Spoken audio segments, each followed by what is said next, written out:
I'm going to be honest with you, I don't know if this is the luckiest man of all time or the unluckiest man of all time. But one thing's for sure, he just might be the toughest. Today we're talking about America's indestructible Marine Jack Lucas. At just 14 years old, Lucas forged his mother's signature and lied his way into the Marine Corps. By the time his peers were starting high school, he was already training with men twice his age, sneaking off base to drink in bars and stowing away on ships headed straight for combat.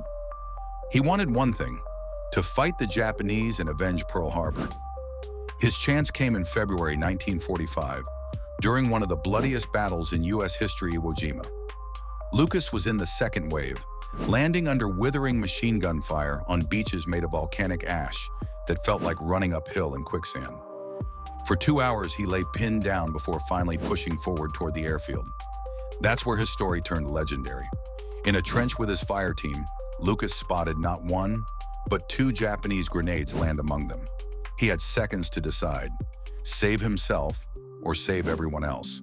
Without hesitation, the 17-year-old Marine threw himself onto both grenades, pulling them into his chest and screaming one last warning, "Grenade!" The blast tore through his body. Marines assumed he was dead and stepped over him to keep fighting. But somehow Jack Lucas was still alive. Medics dragged him back through the same volcanic ash he had fought across, his body shredded by shrapnel.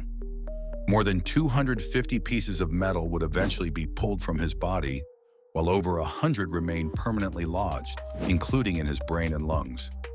Doctors even used maggots to save his infected arm. Yet against all odds, he survived.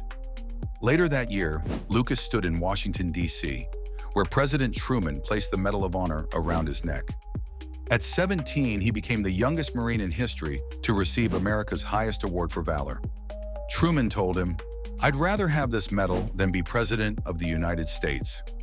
Lucas, still bandaged and battered, joked back, "I'll swap you." But here's what makes Lucas different.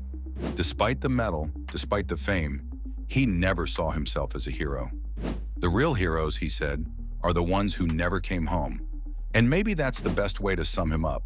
A reckless kid who lied his way into war, a fearless Marine who absorbed the blast of 2 grenades, and a survivor who carried pieces of that battlefield inside him for the rest of his life.